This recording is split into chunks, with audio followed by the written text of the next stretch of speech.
Hey, welcome back to the 5-Minute Strategist. Today, I want to chat about something that is fundamental to your business growth, and that is your cash flow strategy.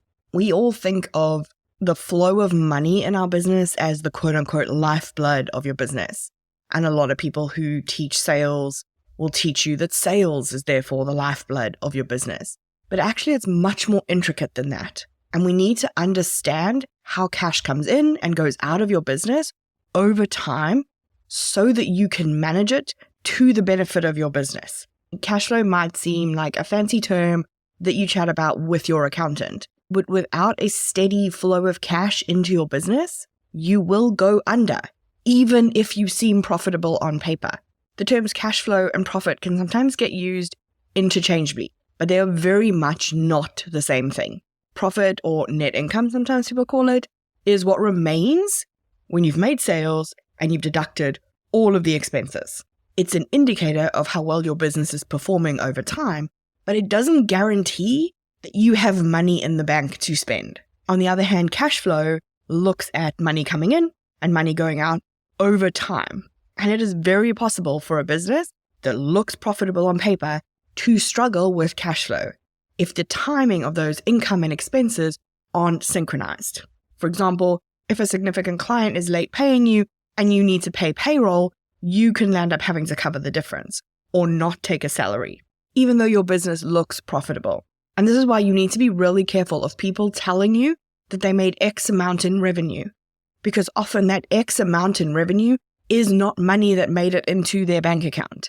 It is money that is going to come into their bank account over the next 3 months, 6 months, 12 months. So you could have less in revenue than them and more cash in your bank account. Understanding this distinction is so vital. Profit is there to show you your potential for growth. Cash flow shows you your ability to run your business on a day-to-day basis. And this is not something you can copy and paste from someone else because each business is different. Think about the nature of your business. Do you have seasonal peaks, both in your revenue and in your spending? For example, if you host a live event, you might have significant spending at a particular time of year, and that income might only come in later. You could also have peaks in revenue where you do a big launch and you get a bunch of cash in, but that has to fund your expenses over a period of time. So you need to understand the flow in your business so that you can anticipate any issues and you can manage it proactively. And then this allows you to make sure you have enough liquidity, enough cash in the bank to cover your costs, but also any of those growth opportunities that you want to invest in. So the first thing you need to do is get a grasp of your cash flow. This seems like I'm going to give you an accounting lesson, but honestly, this is one of the simplest things to measure. What you need to do is just build the simplest spreadsheet in the world. Just do it for the rest of March so that you can learn how to do it. You're going to put your bank balance at the top, your current bank balance as at today, and then you're going to identify all the revenue that's going to come in to your business and all the expenses that are going to come out of your business, and you're going to put them in date order. And you're going to see, like, let's say your bank balance is 30 grand and you have revenue of 10 grand coming in, your bank balance tomorrow will be 40 grand. And then you pay $500 in expenses the next day, so it's 39,500. And you're just building this view of what's going to happen in your bank account over time so that you know if you were going to invest in something today, you can add it into the spreadsheet and see that knock-on impact on your cash for the rest of the month. And this is important to understand. Cash flow strategy is all about timing. We tend to think I've got this much coming in and this much going out, so it's fine. But that doesn't help you identify that on the 23rd of March, you're going to have a cash flow crunch. So it doesn't have to be complicated, but it has to be something that you get really comfortable in. Once you have an idea of it, you can start to look for patterns in how you bring money in and where money goes out.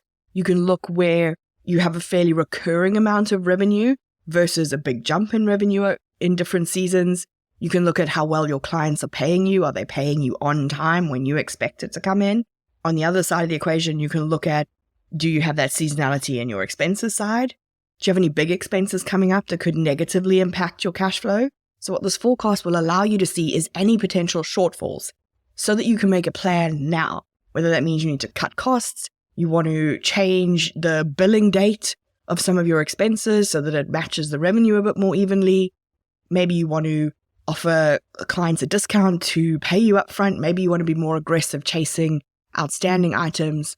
You now have options. And so that this becomes a really good tool for you to use in your business. It needs regular updating. Then you also want to be doing reviews.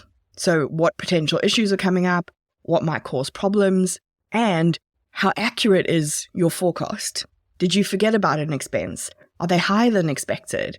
Why does it look like we're getting a cash flow crunch that we weren't expecting? Suddenly you have all of this data to help you drive your business.